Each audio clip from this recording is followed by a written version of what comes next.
we looked out at this beautiful field with all these wildflowers, and I was like, what do you see when you look out at this field? And I think we both just looked at each other and were like, ticks, like thousands, millions, billions of ticks, and just the promise of ruining your life in 5 seconds.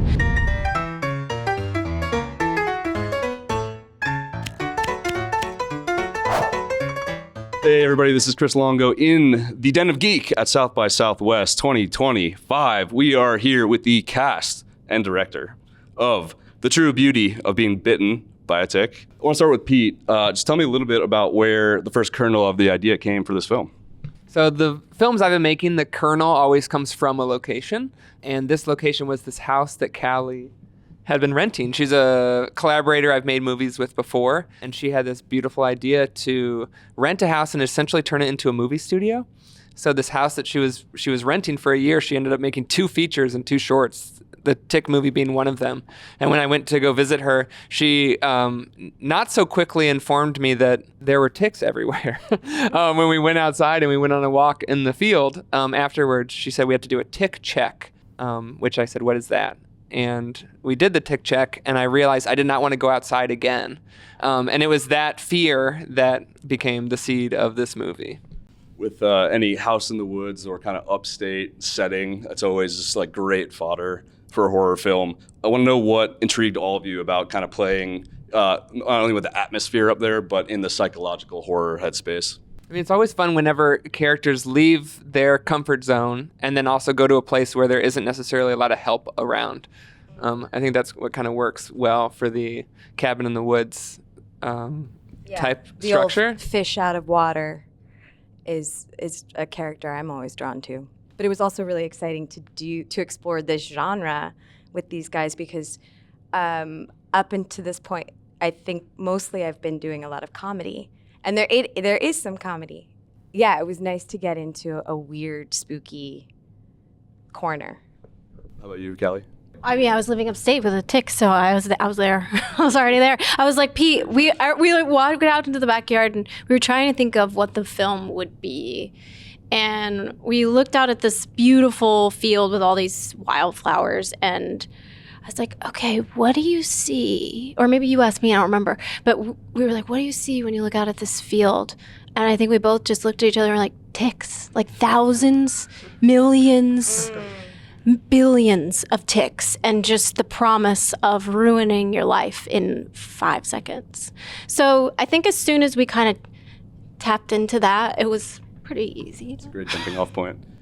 So I know kind of a hallmark of Pete, your projects, is that you share writing credits with the actors, and I think it's a pretty rare thing to have kind of the first 4 on the call sheet, like being part of that collaborative process. What was it like for all of you to collaborate with Pete on this, and also doing it in a chronological way as it seems to be?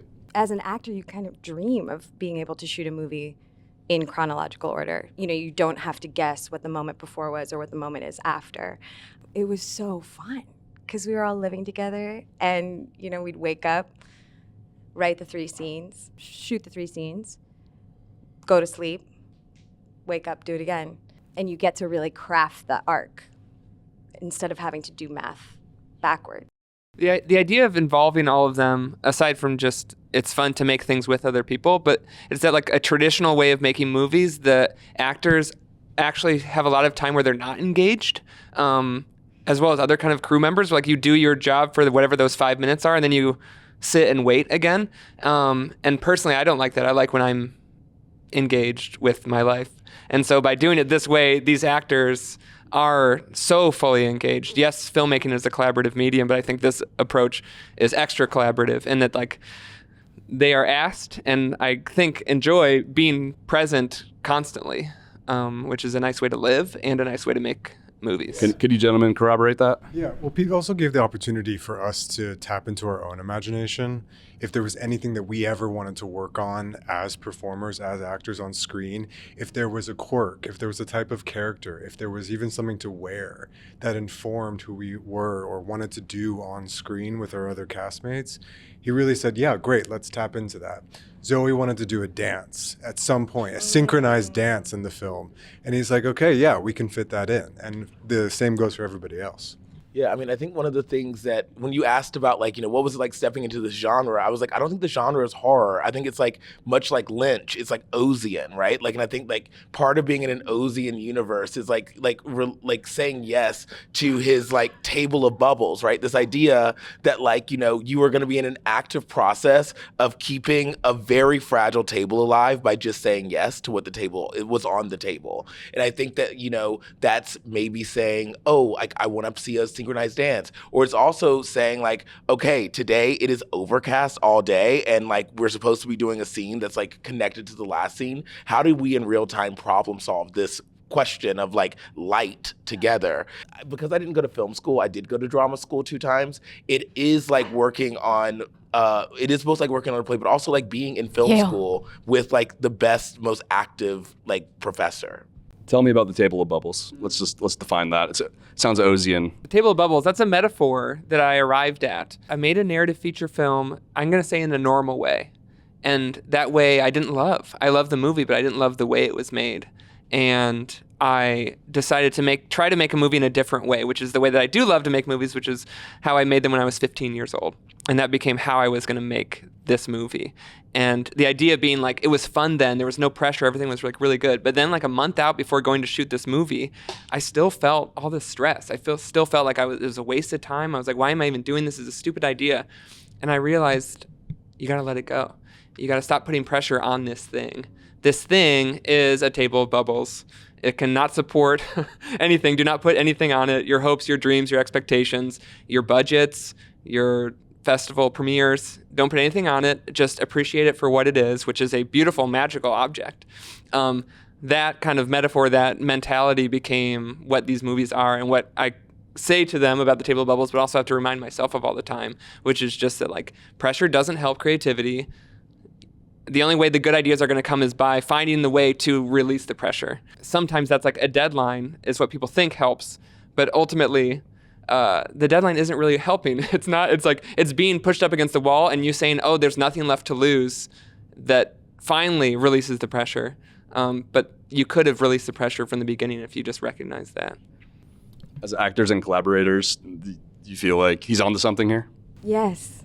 Totally. Yeah, absolutely. I mean, I said to Pete during the process and also after, there was something so beautiful about waking up every day and playing and having the joy. I'm not going to work today. I'm going to play with other people. And also the lesson of, there's obvious preparation, but showing up as you are on that day, whatever is informing that, as opposed to working yourself up to a different place. There was just such trust in the air that it felt good to be present with who we were on that day. And that ease, that groundedness helped us take by take. I'm going to piggyback off that really quick just because Pete and I made our first I made my first Ohsian table of bubbles, if we're going with this, movie in, when was it? 2020. It was 2021 during COVID actually. And when he was explaining the table of bubbles to me, because Pete and I have been friends for a long time, but he was explaining it to me, I immediately got it. It wasn't like a hard thing to understand. It was just, we're taking the pressure off and we're just going to see what happens. And that's I think a lot of people really like to work that way naturally. And it's just a lot of rules and regulations. Like I've worked in the studio system for a long time. I've also worked in independent cinema for a really long time. And of course, I think he's onto something. I think there's like so many different ways to make a movie, and none of them are wrong, but some of them are, this way is so much simpler. It's not necessarily easier, but it's, you said the first 4 people on the call sheet, this is it, babes, There's no excess, there's no hierarchy. We use whatever we have, and there's something immediate and pure about it. It's also the only time that I've ever worked in the TV film space, and the process really was championed over the product. And that it feels radical because, we're always fixated on what the outcome is going to be, and that's the most important part. So it felt like a much more artful exercise to me, which was very healing. And I also have to say, I think healing to piggy off that, no, I definitely felt like I met Pete at the right time because Pete and I had a friendship, but then we reconnected when I was editing my film in a moment when I felt like I had to make a movie that HBO wanted to see, right? And he came in as an editor and was like, but what movie do you want to see? Like, I was like, I don't know if I'm allowed to do that. I haven't seen an HBO doc do this or do that. He was like, great, they will now, you know? And like, he opened me up and reminded me of like the freedom I had when there wasn't the sense that like, if I didn't do this right, then A24 wouldn't do it. And if I didn't do this right, then like, you know, HBO would like drop me from my deal. It reminded me that those were not the reasons I was making. I was making for the pure art of like telling a story in a very specific way. And I think that one of the things that's made this so addictive, we've now made 3 movies together in 2 years, right? Like the thing that's made working with Pete so addictive is the fact that like, I feel like I'm like, you know, we were talking about like the Bible earlier,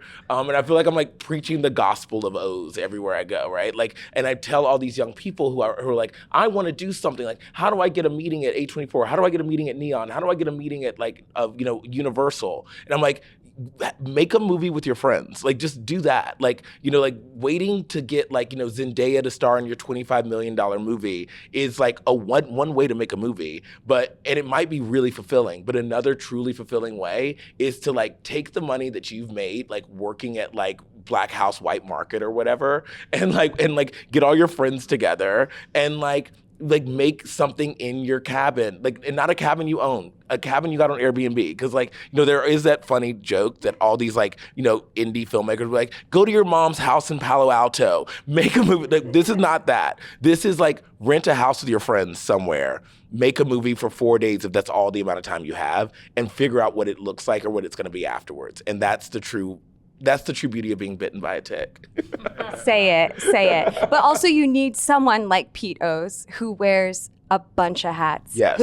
Who has self-identified as half human, half machine. And it really, I mean, this really couldn't have happened without someone who has the expertise that you do have. Yeah, master of his craft. As a DP, as a director. He slept on the floor for us. Yeah, but you know, he was sound, he was editor, he was director of photography, and he was director, and that is very special. Nothing endears a director to actors like sleeping on the floor in a spooky house. It was deeply monastic. It was crazy. I want to try to get into a little bit more specifics of the movie, but I obviously don't want to ruin the movie for people. But I guess on more of the kind of genre leading elements of it, what do you hope is going to excite audiences? We're in the Den of Geek. We love genre films. What about that aspect do you feel like people are going to really latch on to? It doesn't start with a script. It doesn't start with some fully understood film. It is a journey that we get to go on, which I am pretty sure the audience gets to go on too. The way we sort of started out was maybe thinking we were going to make this like psychosexual Bergman drama, house drama. and then like as we're making it and we're making our decisions and we're kind of like watching where it's going, we're like, I think this movie is giving Midnight Section. Midnight Section it's like the midnightness of it is creeping in, but we're like, but we did start in Bergman, didn't we? It's like, did Bergman ever have a movie in the Midnight Section? That's exciting to think about. I love that that's become a genre unto itself. Yeah. This is great. I think this film also has one of my favorite birthing scenes, I think, ever. I think it's really going to shock some people. There's a really great exchange in this with Callie and Zoe's characters. You're talking about life with the absence of fear. So if there's an antidote for fear, would you guys take it? You mean like a beta blocker? Deep question. No. I feel like a lot of people, try to take things to combat fear, and that it kind of never works, right? I don't know. I want to say yes, but I think if you didn't have it, then you kind of wouldn't be human. Yeah.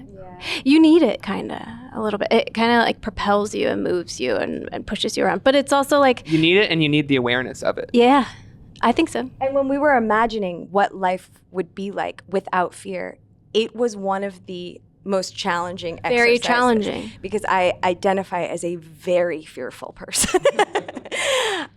So that was like a fun thing to entertain. Yeah. I'm You're terrified. not, you were like the most fearless person ever. And there also like was a moment, like you're fearless and also, but direct about what you need and don't need. And like watching the movie, like that last scene, knowing how tired you were after 15 days and how cold it was walking through that grass and how scary it was. I'm just like, that bitch has no fear. She's a baddie. I feel like it's just we went to theater school. That's true. Wait, can I also say something about like this genre and like what makes it crackle so much on the screen? Because one of the things that was really great about Pete's idea of making like a Bergman movie that then became a Midnight movie that then became a Bergman Midnight movie was that like a lot of it started to figure itself out through like playing around with sound and sonics. And even when we were making it, he would be like, oh, I think it might sound like this. Like, I think this might be the vibe. So he'd play the music, and then again, he's the only person doing sound. So then he'd have to like turn the music off but have it low. And like when we were making the score, Isabella Summers provided this amazing score. And then our sound designers brought this amazing Foley stuff. So I mean, again, I'm so curious about that part of the process because that's the part that we weren't as active in. Like, how did you guys figure out the sound of fear? Let's talk about the sound, because there's a lot of different sound designs coming in. Very creepy, eerie, gross even. Yeah, I mean, certainly it's happening in a similar way as all the creative process happens, which is mostly just trusting intuition and following that feeling. We're making a movie about ticks. We're making a movie about fear. So sounds that are insect-ish and scary are like where you start. And then with Isa, one of the references she brought in was like Wicker Man and those kind of like folk horror vibes of these like cult people prancing around in the countryside with the flutes, like there's some little boy playing a flute or something. And so that became a reference point. And so it just became fun and same with Danny Madden, who did all the sound design, where it's like knowing that we are playing in this genre space, even though it is like Bergman-ish, it's like this movie also can contain the substance level of like sound design elements, whether it's like eating food and it gets really squishy, or there are these like quite creepy but also very playful melodies that are within it, that like this movie gets to live in both worlds. And I think that's exciting to me, to not confine creativity. Even when Pete is shooting, because he shoots everything, he's the DP of everything. If he's doing a pan, it's like,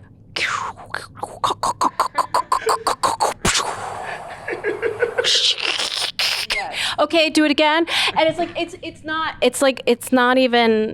not even conscious. He's just playing and he's hearing it. Like, it really is kind of like being in the presence of like a kid, like playing. And also he's cutting it in real time while he's shooting it. We go to sleep. I don't know. Did you? I wasn't editing it during the shoot. No, but you would. Oh, okay. But you would like make a teaser. I did. You try some. We would get to see a scene that we shot yesterday, which is not a never. thing that happens. Yeah. You dump all of But the stuff. it really is energizing too, because you're like, whoa, it's a movie. Yeah, because there's this thing of the actors doing all this stuff in front of the camera that they don't see what I'm seeing ever. And so they just like that's why there's so much trust required in filmmaking, in life, to feel safe with each other. That I know that they're putting lots of trust in me by exposing themselves on these cameras. Yes, showing them a shot or two that like, oh, it looks good. Because I could say it looks good every time, and then it might not. But when you show it to them, and then they're like, oh, it actually does look good, then they're like, okay, good, he's not just gaslighting me. Yeah. Well, thank you guys so much for taking me behind the scenes of an Ohsian classic. Ohsian. Ohsian. It's gonna go to his head.